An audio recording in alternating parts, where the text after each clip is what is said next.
जी आप सबसे जो आज का ये जो सबसे मुख्य सवाल है वो हमारे जहन में यही है। आपने बिहार में देखा होगा नवनियुक्त आयुष जो आई मुख्यमंत्री नीतीश कुमार से लेने के लिए प्रशस्ति पत्र, लेकिन मुख्यमंत्री ने उसका हिजाब खींचा।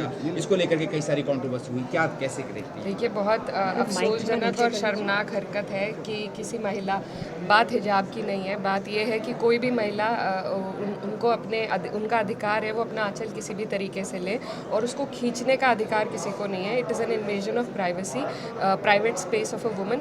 तो मुझे बहुत शर्म आई ये हरकत देखकर, और ऐसे व्यक्ति द्वारा की गई जो प्रदेश के सबसे ऊंचे पद पर बैठे हुए हैं। तो बहुत ही अफसोसजनक है और बहुत ख़तरनाक है, क्योंकि अगर इसका ट्रिकल डाउन इफेक्ट हुआ तो वो हम सब के लिए बहुत ख़तरनाक होगा। महिला की गरिमा पे इस तरीके से हमला होना हमारे देश के लिए अच्छा नहीं है। तो मैं चाहती हूँ कि मुख्यमंत्री जी अगर स्वस्थ है तो वो माफ़ी मांगे, और अगर स्वस्थ नहीं है तो ये और बड़ी चिंता का विषय है। इस पहले पे हालांकि जदयू की तरफ से ये बात कही जा रही है कि वो मुख्यमंत्री ने की उम्र इतनी है, वो बाप की उम्र के हैं और बेटी समझ करके उन्होंने ये कर दिया, तो इस पे हो हुल्ला क्यों इतना मच रहा है? देखिए, मैंने फिर से जो बात कही मैं फिर से दोहराना चाहूँगी कि कोई भी महिला हो अगर किसी पब्लिक स्पेस में है, उनकी प्राइवेट स्पेस को इन्वेड करने का अधिकार ना किसी पिता को है, ना भाई को है, ना किसी नेता को है, ना मुख्यमंत्री को है, ना प्रधानमंत्री को है।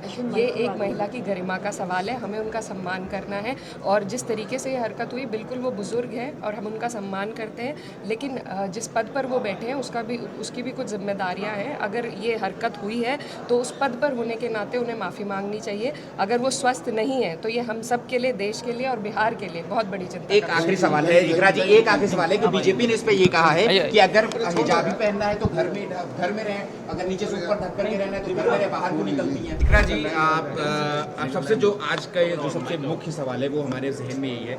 आपने बिहार में देखा होगा नवनियुक्त आयुष जो आई मुख्यमंत्री नीतीश कुमार से लेने के लिए प्रशस्ति पत्र, लेकिन मुख्यमंत्री ने उसका हिजाब खींचा। इसको लेकर के कई सारी कंट्रोवर्सी हुई, क्या कैसे देखती हैं? देखिए, बहुत अफसोसजनक और शर्मनाक हरकत है कि किसी महिला, बात हिजाब की नहीं है, बात यह है कि कोई भी महिला उनका अधिकार है वो अपना आंचल किसी भी तरीके से ले, और उसको खींचने का अधिकार किसी को नहीं है। It is an invasion of privacy, private space of a woman.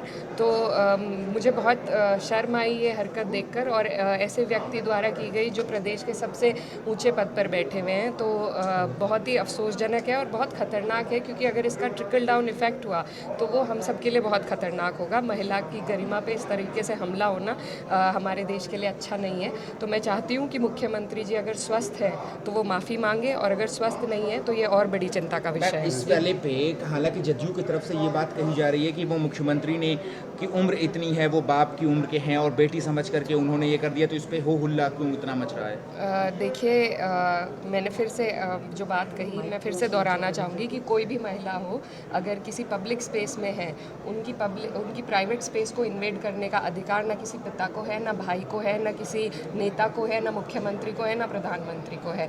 ये एक महिला की गरिमा का सवाल है, हमें उनका सम्मान करना है। और जिस तरीके से ये हरकत हुई, बिल्कुल वो बुजुर्ग है और हम उनका सम्मान करते हैं, लेकिन जिस पद पर वो बैठे हैं उसकी भी कुछ जिम्मेदारियां हैं। अगर ये हरकत हुई है तो उस पद पर होने के नाते उन्हें माफ़ी मांगनी चाहिए। अगर वो स्वस्थ नहीं है तो ये हम सब के लिए, देश के लिए और बिहार के लिए बहुत बड़ी चिंता। एक आखिरी सवाल है इकरा जी, एक आखिरी सवाल है कि बीजेपी ने इस पे ये कहा है कि अगर हिजाब ही पहनना है तो घर में रहें, अगर नीचे से ऊपर ढक करके रहना है तो घर में रहे, बाहर को निकलती हैं।